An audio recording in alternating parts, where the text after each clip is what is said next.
Welcome aboard this week's podcast of Dudes Dish Disney. Get ready for amazing attractions across America. Beer halls and bar rooms, banquets and beverages, a collection of characters and colleagues. No cupcakes. It's Dudes Dishing Disney. This episode of Dudes Dish Disney is sponsored by Magic Vacations.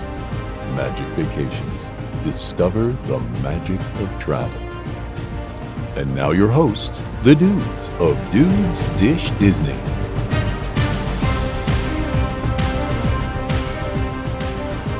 Hello, everyone, and welcome to this week's episode of Dudes Dish Disney. Joining us today is our producer and resident tech dude, Jonathan. What's going on, guys? Also joining us is our co-host, Ryan. He is the number one Disney dude. What's up, dudes? And I'm Congo Carl, former Jungle Cruise skipper, here to guide you through this week's episode of Dudes Dish Disney. But it wouldn't be a complete week unless we welcomed our very special guest, Magic Vacations planner from beautiful Basking Ridge, New Jersey, Bob Martin. What's up, dudes? What's up, Bob? Hey, Bob. We invited Bob because he had some great ideas to talk about, as he always does. But we thought we would go on and on and on and on about this episode and just go on and on and on, sort of drone on. Oh, jeez. God. Oh, did you? I had no idea where you were going with that. Reference? Come on. I caught on about 2 seconds what was going to happen. Wah, wah. It's the drone episode at Dudes Dish Disney, talking about the exciting shows in Disney Springs and the technology from the tech dude's perspective. And we know they do it in Paris, but now they're doing it here. And what does that mean for the future? What possibilities does that bring? All kinds of options here that you can only get educated with the dudes on the topic. So, Bob, why don't you kick us off and tell us a little bit about what's going on in Disney Springs? Yeah, so right now, for a limited time, till the beginning of September, they're doing a drone show called Dreams Take Flight. And it runs about 19 minutes, and it runs over the waters between basically where House of Blues is, and on the other side of the water, obviously, Disney Saratoga Springs. And it's basically, it has some new music, but then, you know, it hits on everything. It does Star Wars, it does Guardians of the Galaxy, it does original stuff, it does WALL-E. But the amazing part of it is all done with drones, and you sit there and say, how the hell did they do that? And that's really kind of just a really cool concept that brings people from all over, not even people that are staying at Walt Disney World, but people who live in the area, because it's free. And when do you get anything free in Disney? So they came, and they come in droves, and it's a hit. It's a hit. Obviously, it's weather prohibitive, but, you know, for the most part, it's a hit every night. And they tend to do 2 shows a night if they can. They do one on the earlier show, and then they do a later show. I would always advise people, if you don't have small children and you can do the later show, do the later show, because the one biggest problem is, and the big poop show is getting out of there afterwards, because it's trying to, you know, it's like, you know, trying to fit a fat lady in a petite sized pair of pantyhose. It ain't working, and you're just squishing and squishing and squishing. So you know, but overall it's really a good step in the right direction for Disney in what's new and hip. I mean, Universal is doing it now too, as part of their new water projection show with the drones. So you got Harry Potter and all that in the drones. Drones are where it's at right now. Yeah, it's I have some tips for squeezing in, not the pantyhose, but I've got some tips for where to go and stand for that, actually, because you're right. That was the first thing I heard too, is be very careful, because they line you up along the lake, and it's a very thin, you know, kind of area where you line up. But truthfully, one of the hidden secrets, I think, is that if you go all the way down past Summer House on the Lake, and you go past Starbucks, right, almost all the way to the balloon, is really kind of a prime area to go see it, because that's right where the exit is back into the middle of the park. But it's also one of the very few areas where you have a clear shot, as long as you're not standing next to one of the light poles. So that's a good spot to go see it. But like Bob said, the biggest problem with that show is that it's weather prohibitive, which the joke kind of going around Walt Disney World right now is like, why would you release this during the summer when it's the rainy season and the windy season? Because I was there for a week in June and I was psyched to go see this show, but 3 times it got canceled before I was finally able to go see it because of wind. One time was rain, but the other time it was wind. And I'm glad I was able to go see it. I'm glad I was able to make that 4th attempt to go see it. But if I was to say anything about the drone show, is that like, maybe do this at a different time of year, but otherwise super cool show. Actually, Bob, you said Wally. Wally was one of the coolest parts of that whole show. That was awesome. That was awesome. The other very cool part was where they used the negative space and did the Guardians of the Galaxy rocking out. And it was, you knew it was Guardians of the Galaxy. And I'm like, wow, they're doing that with drones. Yeah. The one thing with the area that you're talking about, though, it tends to, depending on where you stand, where their center is, it's almost the crooked Eiffel Tower effect from Soarin'. The angle in which the drones are not geared towards that section, so things might not look the same, but you're still going to enjoy it. Yeah. But even better, if you're willing to spend the money, Summer House and Jaleo have special menus. Summer House, you pay an extra $20 to sit out on the patio and have dinner, to be able to have a guaranteed spot and not be, in the with everybody else. And then Jaleo has like a 15-course tasting menu for like $95 a person, that you could do that too and be guaranteed a spot to watch it as well. So I mean, you can watch it for free. You can watch it with drinks, which I know dudes like to watch it with drinks, and some really good drinks too at both of those places. But it is it's great, and there's different ways to do it. When we were there, we had a very overzealous cast member who, because we stood like right behind Starbucks, right? So there's a Starbucks patio and you can go sit on that patio, but there's a line of bushes there between the sidewalk that you stand on and where the Starbucks patio is. And people would constantly try to jump those bushes to go stand in the sidewalk, because otherwise you have to walk all the way down by House of Blues and then turn around and come all the way back, right? Yeah. And we had this really overzealous cast member. You could tell her whole life revolved around throwing people out who wanted to jump those bushes. So it was just me and my son. Unfortunately, my daughter was sick, so they couldn't come. But it was just me and my son. And my son's like, "Daddy, why is she just so happy to throw people out?" I'm like, some people just live for that, Dylan. Power. I mean, hey, listen, I was the movie theater usher when I was a teenager, and I had no greater joy than finding people who snuck into the theaters and throwing them out. So no hate, no shade at the cast member, but she was loving that part of her job for sure. So speaking of power and control, Jonathan, why don't you give us a little tech dude perspective on what goes into these drones, the make and model of technology, so that they're able to fly up in the sky and recreate visual representations of scenes from Disney movies and characters and all of these things. Take a look underneath the hood, if you will, and tell us what we're dealing with, John.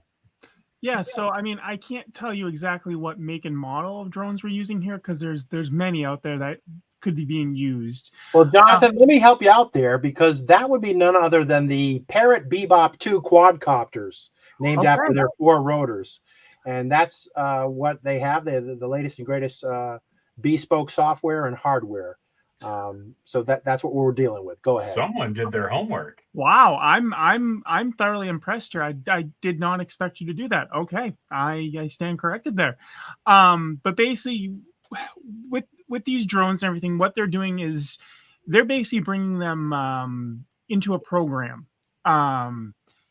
And basically just creating a show.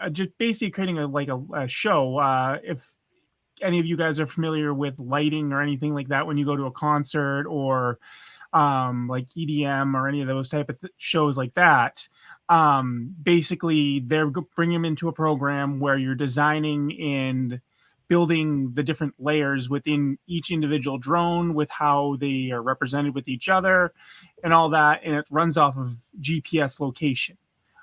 within distance in all the fun geometrics of each other, so they guarantee that they don't run into each other. And there's tolerances and different things that they're running within this that help protect, one, the drones, and two, protect the viewers as well, so no one gets hurt. Because these drones, their rotors, they're spinning pretty aggressively when they're going. I mean, I don't own this model of drone. I own just what you would call a cheaper model drone. I mean, I own a DJI Spark, which is an older version of that, but still, that's still $300-400 just for that model alone. So I mean, these things are going for a couple thousand plus, and again, with that much there, that's not a cheap investment. You want to make sure that nothing breaks on these parts. You know, when Paris invested in their show, they spent over $13 million on the technology to put that show together, right?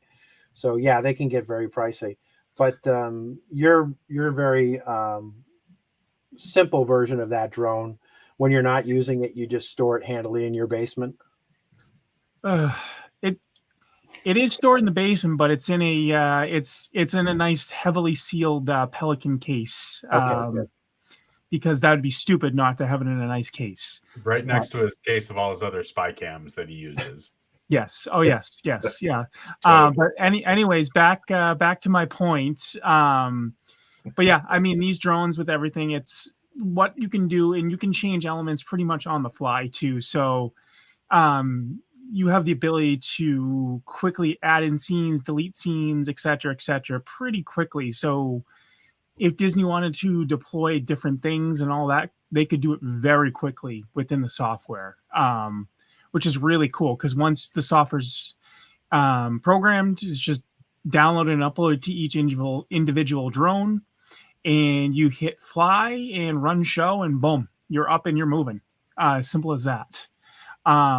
But again, weather plays a factor in this, because there's only so many tolerances with wind and all the other elements that you have to be really careful with. So that's why you only see them when the conditions are right, unfortunately. So now that Disney's experimenting with this technology, and obviously they've done it really dramatically in Paris, where they probably don't have the Florida thunderstorms to worry about. Matter of fact, I know they don't. They have Paris thunderstorms, not Florida thunderstorms to worry about. So, but a different situation, right? Now that they have this technology, and Universal's dabbling in it to do, open up your minds with imagination. What do you think the potential for this is to do other things, other places, Bob? What are you thinking? I'm thinking this is a great way to bring a nighttime show to Animal Kingdom. The biggest problems with Animal Kingdom, you can't have fireworks. And obviously for the animals, this is minimal. Everything else they've done in that area with the big theater that's kind of a waste right now, people just nap there, has been a dud. They tried a nighttime spectacular there with floats and things like that. And I will say flowers look like vaginas out in the water. It was just awful. But now with this drone technology, it could really be something special. You know, speaking of wastelands, you know, that pond would have been a great place to put the Cars attraction. But I digress. Yeah, all right. Here's what I love about the idea of putting the drone show where like the Rivers of Light show used to be, right? Like, is that like you could have Zootopia, you could have a Lion King show, you could do so many different things with the drones that fit there, and you can constantly evolve it. Yeah. Constantly. You can evolve it for the holidays. You can evolve it for the time of year when Animal Kingdom closes, or, you know, a little bit early. You can do it right at dusk and still have enough to be able to make it work, right? So I totally agree. That is the perfect spot for a drone show. And they should do it all year. It's a draw. People love it. People line up to go see it, you know.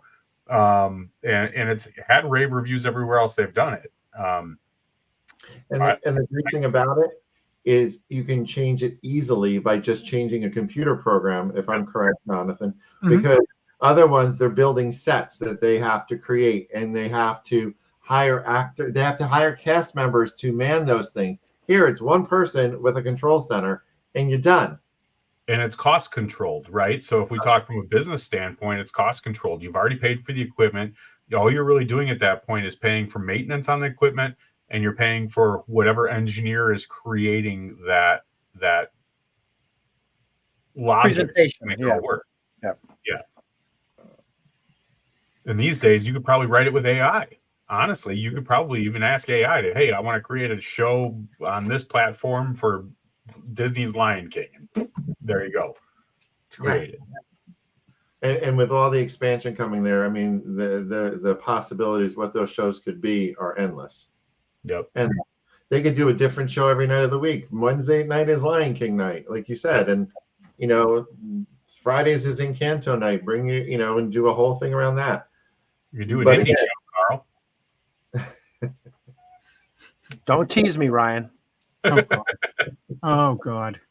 But I mean, Paris has had such success with it that their new nighttime show is leaning even heavier into the world of drones. I mean, and they recreated the electrical light parade in drones in the last time around, and that was just amazing. I mean, the cool thing is you have the dark night sky, and all of a sudden they turn the lights on, and there's something you're familiar with that triggers a memory or a feeling, and it just gets you. I mean, when they put up the Death Star in the current Dreams Take Flight, and then they're doing the pew pew pews all around it, you know, that's cool. I mean, who would think that would be in the night sky in Disney World at all? And at the same time, then you have Dumbo the Flying Elephant and Peter Pan gaining it up, going past the Big Ben. You know, it's something for everybody, and you can do it with ease. I like it. I'm How buying about a it. If I'm, Tigger drone show at Animal Kingdom? The whole thing, just Tigger bouncing everywhere. just bouncing all over the place. Well, see, and I was thinking, I think, Ryan, you were mentioning it too, if not so much tonight, but other shows. Why wouldn't you do something like that over Galaxy's Edge? Yeah. I've thought that before too. You could very easily do that. That's a huge clear night sky, and you can make it look very realistic and futuristic, and you could probably make it look like, you know, X-wings are flying over your head with it too. Like that would be super cool. Exactly. So there you get it. The I mean- drone shows. What do you think? The possibility is endless too. I mean, you could enhance the Symphony of Us in Epcot with drones around that. I mean, that viewing area is perfect for drones. You know, when they tried to do the kite stuff and the in-betweens between stuff, that was a bomb. But drones in Epcot is kind of a natural fit too, with Spaceship Earth in the backdrop and just really bringing all that stuff to life and all the country. So, you know, again, I think you're going to see a lot more of it as it becomes more popular and people start reading the bottom line, the powers that be, and how much it costs versus the return on investment. And I think, you know, that's going to go big. Yeah, I mean, like you're mentioning, I mean, you have a lot more reliability with a piece of technology than you do, I hate to say, with the human. Because again, it's programmed. It has one job. It's designed to do one thing, and it's going to do that one thing, unless you get some weird rogue glitch, which rarely ever happens. And even still, true. But even still, if that one rogue thing happens, it's only got so much of a battery life, which is usually only 20-something minutes. So it's not going to wreak that much havoc for too long till it falls out of the sky. So, You know, we've been going on and on about Disney, but Bob, I know you've seen the show recently at Universal. Tell us a little bit about that drone show. Sure. So they have their salute to the cinema, and it's not just it's really a drone show and the water show from Disneyland and a little bit of Fantasmic had a baby, and that's what basically Universal's done in the waters of the Universal Park. Basically, the best viewing park is they put you in the Central Park area, and you kind of have to load in early because it is pretty popular. But they do a great thing to all the themes, to all the IPs there. So you're gonna have Jurassic Park, you're gonna have Harry Potter, you're gonna have Back to the Future, you're gonna have Jaws, and in connection with it, they're going to have the water projections. But if you look above, they're going to do a lot of the drones. So you're going to have an ET drone show up there. You're going to have Harry Potter stuff up there. You're going to have shark fins up there. You're going to have dinosaurs up there. And they're all going to be right up there, droned right over that whole area. So it's pretty immersive. I mean, it's not your average drone show. I mean, you're some of the most epic scores of all time for movies. These drones are being set to. And you'd find to yourself, at least for me personally, I was ignoring the projections on the water because I'm like, yeah, I could see those. But the drone interpretation is really where it's at for this, because it's mind blowing. I mean, they light up ET's finger red in between, and they, you know, they do all the iconic stuff, but with just these little machines up in the air and make it just amazingly spectacular. And you literally, I mean, it's very cliche, but you do hear people ooh and ah when certain things come up there, or they hear the music and you see them with anticipation waiting to see what lights up in the sky above. And it's really cool, and it really adds an extra element and a wrinkle. And it you know, Walt Disney always had the goodnight kisses, the theatrical things at the end of the night. This is truly Universal's goodnight kiss from the Universal Park. 9 o'clock rolls around, it's there. You know what's amazing to me, Bob, is as you were starting to talk about Universal's version of this, I was thinking to myself, like, if both of them put all of their resources into it, which drone show has the most potential? And I was thinking IPs, and I was thinking characters, and I was thinking, you know, who could do what with it? And then you hit the key word, which was the scores, right? And Universal would destroy Disney in terms of the epic, like, movie scores to go along with drone shows. Disney has amazing music, but the actual, like, theatrical or musical scores, to me, I think Universal would destroy them with it, with the exception of a few key, you know, indie and Star Wars, right? But man, there's some big ones there. Yeah. Sure. I mean, yeah, you're right. I mean, sorry, Universal's definitely got more pull there. I mean, what there's, like you said, Ryan, with Disney, there's only a handful compared to Universal's probably have a couple dozen. I mean, and with drones especially, it works. It works with the lighting and all the effects. It's a huge pull right there. The fun, I'd actually love to see a Marvel themed drone show with like the Marvel score and stuff, but I don't even know if Universal can do that without Disney's permission in Orlando, right? So I wonder that could be an interesting opportunity for Disneyland to do over Galaxy's Edge over Avengers Campus, right? That could be a really interesting thing to do over there. Or just because you're in DCA, they could do it over where the Ferris wheel is. You know, even though I like the show that's there already, but yeah, that would be very very interesting to see a Marvel one. He's just Spider-Man swinging by. You know, it'd be kind of cool to see that done with the score. But yeah, I love the idea of drones and all the things that they could do with it in any spot, and the fact that Universal did it so well too, and it does have more staying power there. You know, I think that's another thing Disney could probably learn from them. Absolutely. I mean, they can't really do it over Islands of Adventure. The land doesn't incorporate it. That's why they have the projection show on Hogwarts. So, yeah, I mean, I think the potential's there. I think it's interesting that both major parks have come out with drones in the same year. So it goes to that who's talking to who at the bar afterwards and say, yeah, we're thinking of doing a drone show. A drone show, maybe we should do a drone show. And then all of a sudden it's the same thing. So, you know, you be careful who you're having drinks with at night, because they're going to steal your and you know, who does it first and who does it better. Yeah, and really these days it doesn't even matter who does it first anymore. It's who does it better. It used to be who did it first got a lot of credit. Now nobody cares. As long as you've got the better show, that's what they're going to go see. Absolutely. Mm-hmm. I think we've covered it, gentlemen. I think that's a great thing to include in your next trip to Walt Disney World. And love to see the new technology take over and increase. We will see. I think you're right. Epic's going to capitalize on it. We've seen a couple of dragons flying around. I don't know if that's quite the same technology, but it certainly has some promise. And until you keep your eyes on the skies, later, dudes.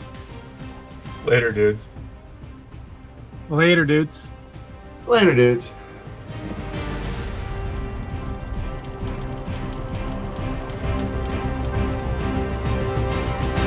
Thanks for joining us for this week's episode of Dudes Dish Disney.